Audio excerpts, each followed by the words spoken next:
Sejam bem-vindos para mais um vídeo e hoje vamos falar de Jacques-Bénigne Bossuet e de o seu livro que tenho aqui ao meu lado, Oração Fúnebre, que é uma das obras de Jacques-Bénigne Bossuet. Bom, eu tenho no meu canal a biografia número 14 de Jacques-Bénigne Bossuet, portanto não vou falar sobre a vida do autor. Meus amigos podem ir ao canal, procurar, portanto, Bossuet, biografia 14, e encontrarão, portanto, muito mais resumidamente a vida de Jacques-Bénigne Bossuet. Vamos hoje falar sobre o seu trabalho que eu tenho aqui ao meu lado, Oração Fúnebre, e vamos perceber qual é a obra, que tipo de obra e qual o conteúdo do trabalho. Vamos, então eu vou ler para os meus amigos o resumo do trabalho. Portanto, na França, a partir do século XVI, o género é altamente desenvolvido. Portanto, um exemplo famoso é a Oração Fúnebre sobre a morte de Monsieur de Ronsard, 1586, de Jacques Duvy-Duperron. Portanto, o louvor não é triste e não tem o caráter religioso de um sermão. O palestrante simplesmente apresenta Ronsard como um grande poeta do amor e um notável defensor da Igreja. No século XVII, o lamento é adicionado ao louvor. Ele lamenta o vazio, esquerda a confusão causada pela ausência do defunto. Muitas vezes surge uma reclamação. O que será de nós, privados de tal apoio? A morte projeta sua sombra na Oração Fúnebre, que é triste. A morte de reis, a de Henri IV, em particular, deu origem a um grande número de discursos fúnebres tristes. As considerações religiosas agora encontram o seu lugar. Nas décadas de 1640 e 1650, novos elementos aparecem, talvez sob a influência do movimento barroco. Hipérbole, complicação, uma presença ainda maior da morte. Essas novidades às vezes remetem a excessos. O recurso à ideia de morte não está isento dos efeitos do realismo macabro. Mas permitirá dar uma lição a todos os ouvintes, a morte sempre acaba por triunfar sobre a grandeza, o poder e a riqueza.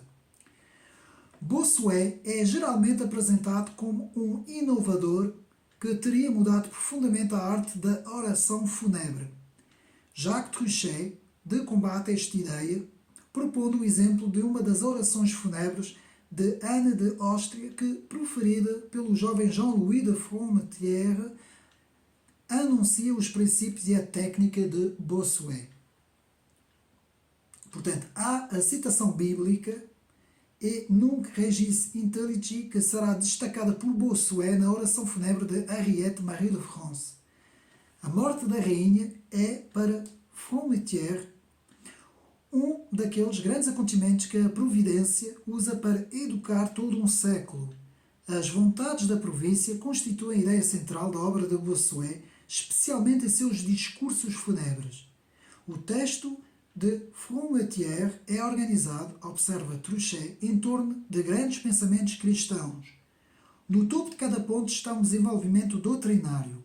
Este é um elogio a Ana de Áustria enquanto educa o ouvinte.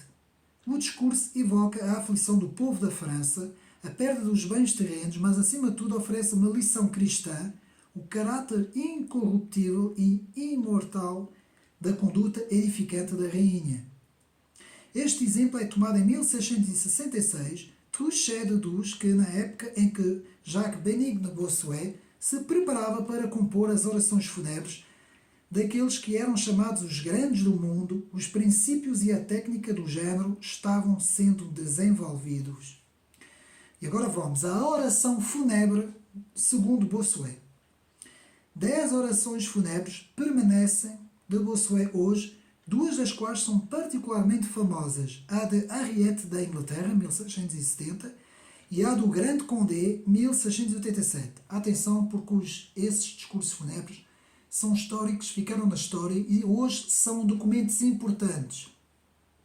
O discurso fúnebre de Bossuet menciona muitas vezes de forma indireta todas as controvérsias religiosas da época. O jansenismo, portanto, que é a doutrina que um ramo do catolicismo que se,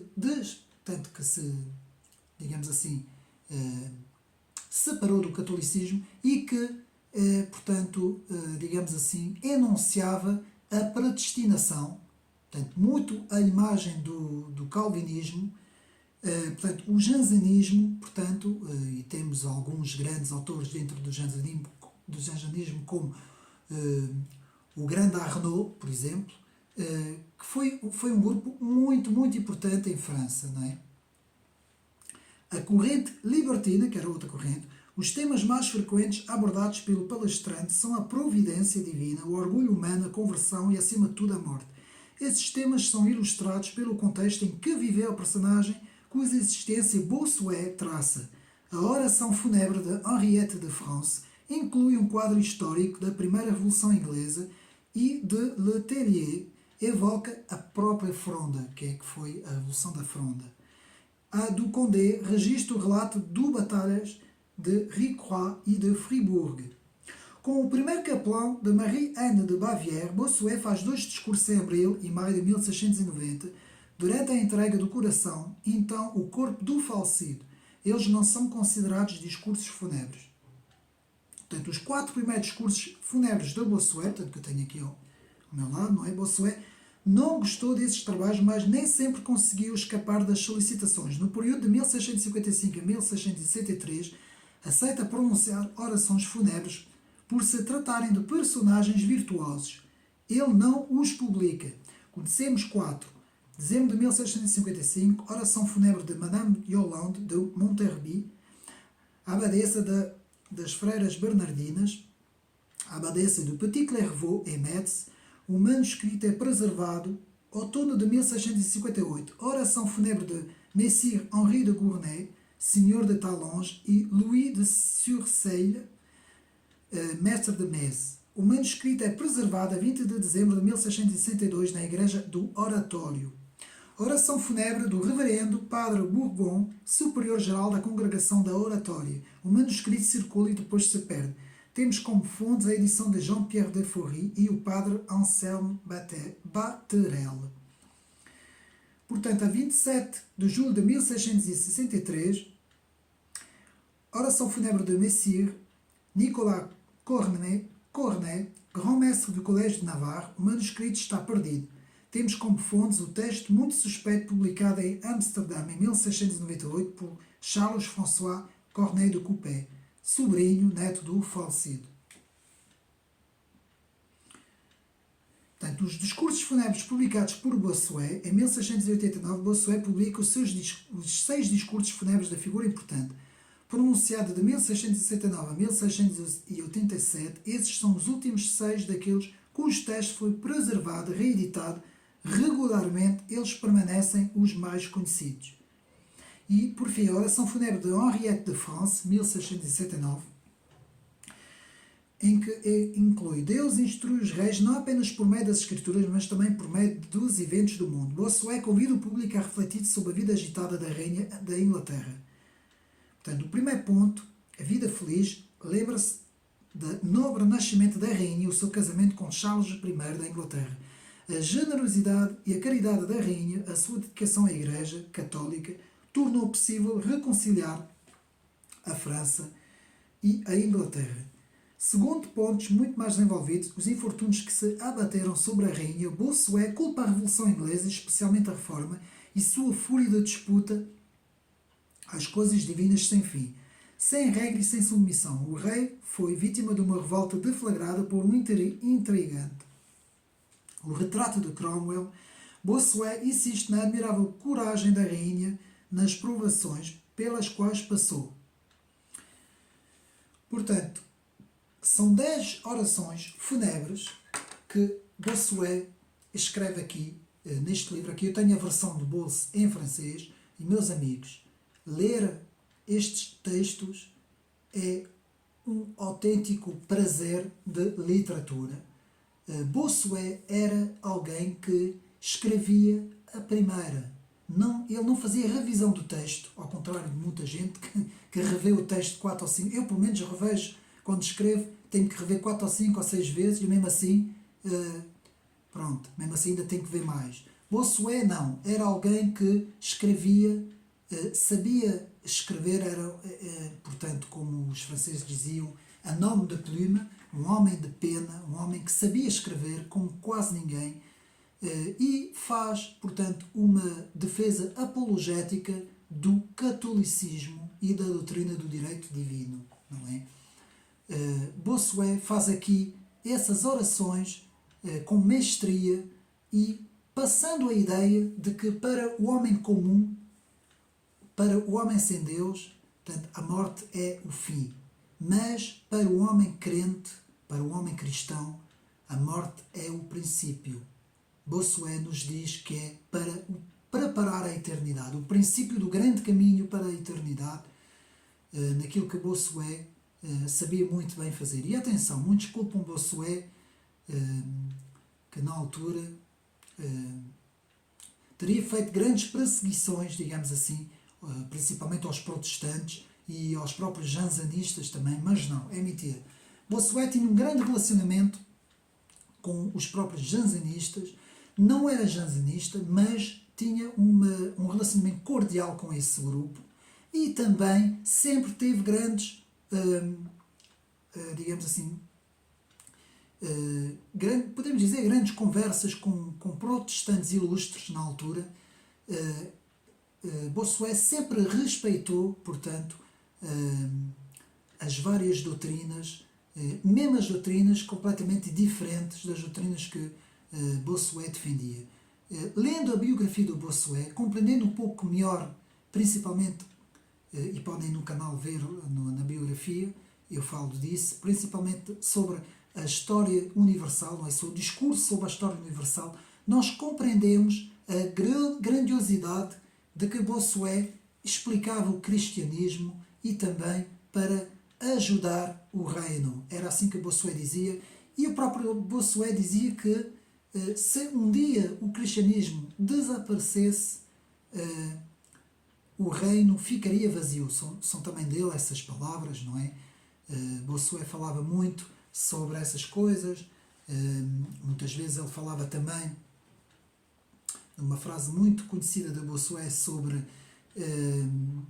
que Deus se ri daqueles que, como é que podemos fazer a tradução em português? Portanto, Deus se ri daqueles que falam que são queridos nos efeitos, criticam os efeitos, desculpa, mas abraçam as causas, não é? É um pouco assim, fazendo a tradução desta expressão muito famosa de Bossuet, e Bossuet criticava os homens que justamente deploravam, é assim a palavra, deploravam as causas, deploravam os efeitos, mas, digamos assim, alimentavam as causas e deploravam os efeitos. É um pouco assim a frase. Uma frase muito conhecida de Bossuet também. E Bossuet era uma mente brilhante, digamos assim, uma mente muito brilhante para o seu tempo, um grande apologista do cristianismo, do catolicismo romano, não é? Do cristianismo, e é uma figura a ter em conta no estudo da história do cristianismo, assim como outras grandes mentes, não é? Como Pascal e muitos outros. E, meus amigos, vale a pena ler este livro pela escrita. Bossuet tem uma escrita, como eu disse, fantástica. Poucos homens do seu tempo tinham essa escrita e é uma relíquia mesmo dentro da literatura, principalmente na história da França. E fica aqui mais esta recomendação. Existe uma tradução em português, que eu já estive a ver, não sei se haverá ainda à venda ou não, sobre as orações fúnebres e também sobre o discurso sobre a história universal também, de Jacques Bénigne Bossuet. Portanto, não sei se haverá ainda, se está descontinuado ou não, mas, meus amigos, fica aqui mais uma vez esta recomendação para o canal Ocidente Neri.